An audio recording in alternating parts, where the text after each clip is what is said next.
Hello, everyone. My name is Afulika Twebi, and I'm the principal consultant of AAT Consult. Today, I'll be talking about Brazil's economy on doing business with Brazil. So, on our slides today, the first thing we have here is about the nominal GDP of Brazil. The economy of Brazil is quite large because it's the world's ninth largest economy by nominal GDP, that is, gross domestic product. This data is as at the year 2019. And Brazil's economy is also the eighth largest by purchasing power parity.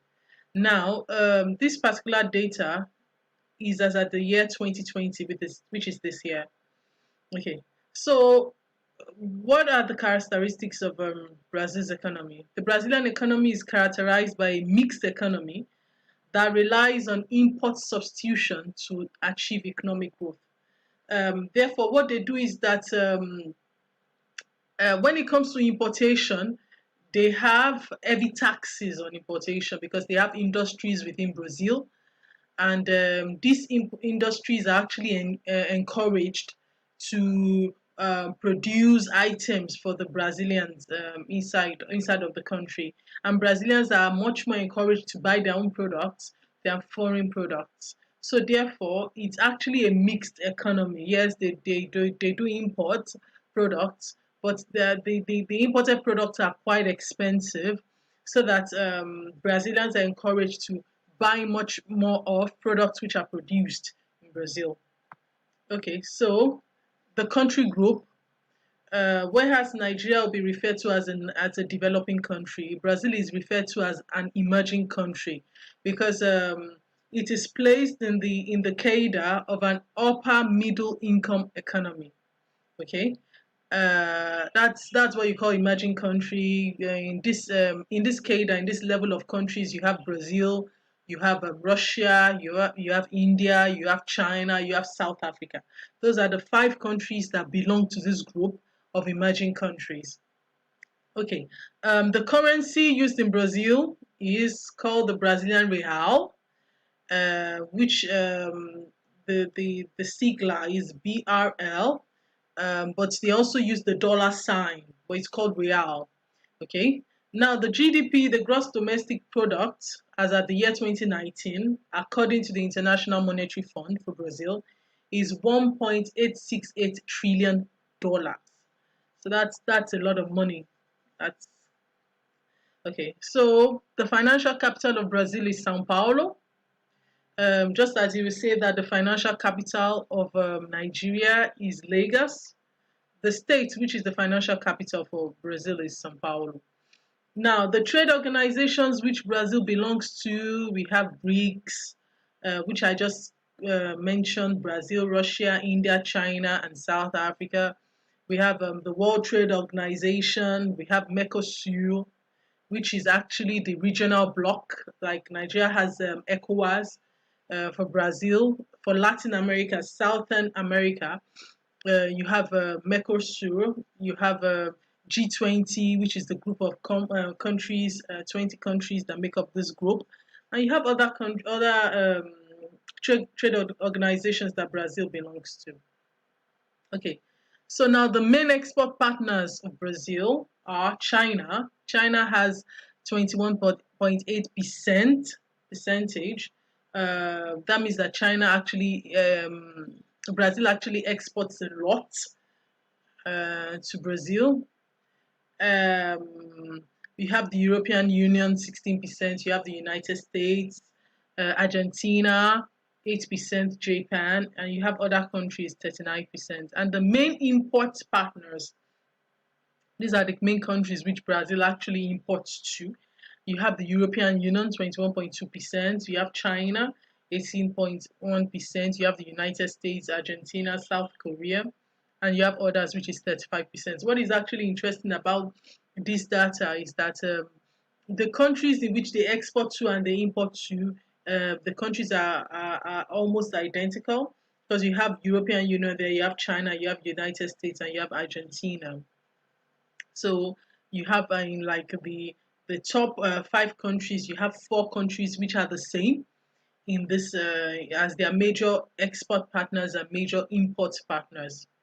Okay. Now, for the foreign reserves of Brazil, I actually did a lot of research concerning this. About the one in which I could get, which was kind of like, okay, this is solid data. I only got for the year 2017. And as at the year 2017, the ending of the year 2017, they had Brazil had $373.9 billion as its foreign reserves. And of course, the major language spoken in Brazil is Portuguese. Okay, the capital of Brazil is Brasilia, just as the capital of Nigeria is Abuja. And the major religious groups in Brazil are, you know, Roman Catholic and the Evangelical Protestants. Brazil is a majorly Christian denominated country. Although you have there are Muslims there, there are other religions there, but these other religions are very the percentage is very minute. So you would say that it's a majorly a Christian country where you have Roman Catholics and Evangelical Protestants.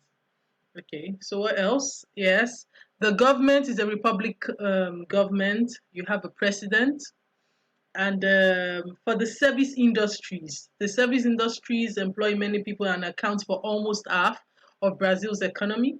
Leading service industries include education, finance, healthcare, domestic service, and businesses relating to tourism. Tourism is actually very encouraged in Brazil. It's an industry which is very vast in Brazil. So because you have a lot of tourists coming from all over the world, especially to Manaus, to Salvador, and to Rio de Janeiro. Now, you would wonder why are tourists attracted to these areas? Well, Manaus, because Manaus is closer to where you have the Amazonas rainforest. Salvador, because of the African traits in Brazil. That is the link between Brazil and Africa. You have a lot of people were taken to Brazil, Africans were taken to Brazil during the time of the slavery. So you have a lot of Afro descendants in Brazil, and then you have a lot of the African religions still being practiced in Brazil. So you have a lot of people who actually go to Salvador da Bahia, which is a state in Brazil, because of this because to participate in the religious events that take place there. They have several festivals like the Yemoja Festival. They have the Shango Festival. They have various festivals like that. You actually see a lot of links between the Yoruba culture and really in a lot of traits of the Yoruba culture in Salvador da Bahia. So this is the reason why a lot of tourists actually go there. And of course, Rio de Janeiro because of the famous beaches. They have a lot of lovely beaches in Rio de Janeiro, and also because of the carnival. The carnival in Rio de Janeiro is splendid. Okay, so in the next slides, okay, manufacturing industry. Brazil is the leading industrial nation in Latin America. Brazil is like a major country in Latin America. Many foreign companies have built factories in Brazil, although most industrial plants are owned by Brazilians. Food processing and textiles are the industrial giants in Brazil. The industry is centered in Sao Paulo and Rio de Janeiro, but is expanding rapidly in many other cities. For example, Volta Redonda, for example, was once a tiny village. Today, it has one of the largest steel works in Latin America. Okay, so also in Brazil, you have companies that manufacture automobiles, commercial vehicles, television sets, chemicals, and consumer goods. Everything is growing rapidly in Brazil, and the country is currently also turning to nuclear power as a source of energy. Just as when I started talking about Brazil, I told you it's a country that is heavily into import substitution. So the objective is to have everything is to be self-reliant for the country. So you really have a lot of industries, a lot of the country is one in which is booming. The economy is booming. So you have a lot of manufacturing industries. These ones that were mentioned here are actually industries that are like the major ones, but they have a lot of industries there. Okay, so for agriculture, agricultural products are Brazil's chief export. The nation is amongst the world's leading producers of soybeans, of coffee, and of cacao. Okay, which is the source of cocoa and chocolate. So you have sugar also is a major export product for Brazil. You have corn, you have cassava, which is also known as manioc, oranges, bananas, pineapples, tobacco, and cotton. These are like the major chief exports, of Brazil. Okay, cotton is grown in the southern part of Brazil for export, and in the eastern part of Brazil, this is actually supplied to Brazil's textile industries. Other products you have here also, which are exported, are beans, rice, and cassava. They're also grown widely for local use, also, and jute, used for making bulap, sacking, and twine, which was introduced by the Japanese immigrants into Brazil.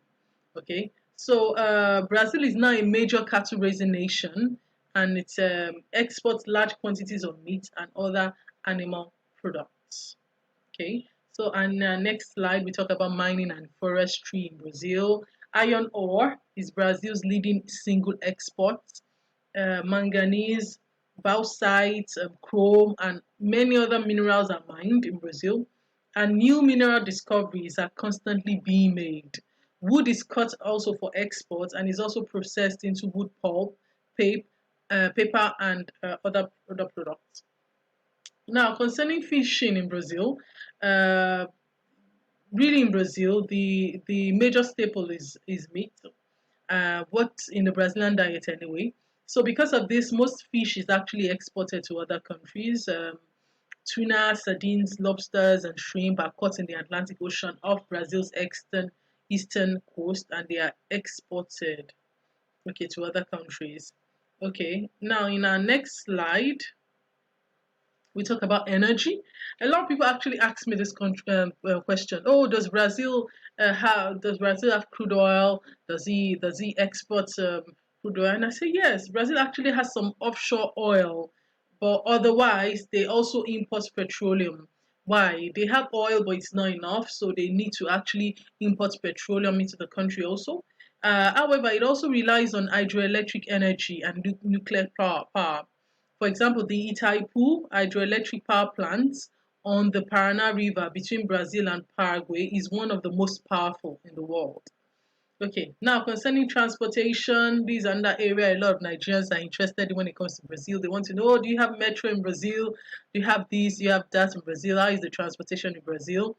And I want to say Brazil is a very large country. It's like when you look at the map of South America, you see Brazil is actually like almost half of the continent of South America, and there you see settlements, towns, as because of this, because it's quite large. Settlements, towns, and cities are actually far from one another, and mountains and forests often separate them.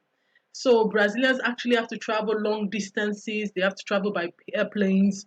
They have a lot of domestic airplanes, and also by interstate buses. Okay. Now the air travel links all parts of Brazil. Brazil's domestic air network has become one of the world's busiest because it's a very large country, and there are also many excellent harbors that are busy centers of world trade. However, one thing I want to say is that I've lived in Brazil. I actually lived in Brazil for some years, so I know they have the metro system. Um, it's a very they've had it for a number of years, the metro system, and traveling in Brazil is actually very easy, it's very enjoyable, and you would love it. Okay, so the last one here is communication, which is the last area of our focus concerning Brazil's economy. Now, all major cities are linked by telephone. The country's telegraph system is being replaced by use of electronic mail, and Brazil has hundreds of radio stations. The global television network is the fourth largest in the world. A lot of us actually watch Global. We might not notice actually, but we actually watch Global on DSTV, and that's where you watch all the telenovelas and things like that. On DSTV or GoTV, you would actually see the station Global. and it's the fourth largest in the whole world. And many Brazilians receive cable programs by satellites from all over the world. So the objective really of this talking about Brazil's economy is to be able to kind of like create an awareness about Brazil's economy to Nigerians who want to know more about Brazil, because a lot of people actually don't have, they want to know more about Brazil but they don't know, because Brazil seems to be like a very a country which is so far away. Now, so that really was the objective of this, giving people an idea of the different sectors, communication, manufacturing, the different industries in Brazil. Okay, so would you like to learn more about the business opportunities which you can take advantage of with Brazilian companies? Then you can do the following. You can follow my blog on my website, which brings valuable insights and tips into Brazilian gold jewelry, profitable business opportunities with Brazilian companies, and studying in Brazil with a scholarship. You can also get highlights, stories, and valuable information regarding Brazilian gold, jewelry, business opportunities, and studying in Brazil on my Instagram page, Brazilian Gold Jewelry, and also on my Facebook page, Brazilian Gold Jewelry and Business with Brazil. For consultation and request, you can send a message to my WhatsApp number, which is 0903 500 2793, and also my email address, which is admin@aatconsult.com. So thank you very much.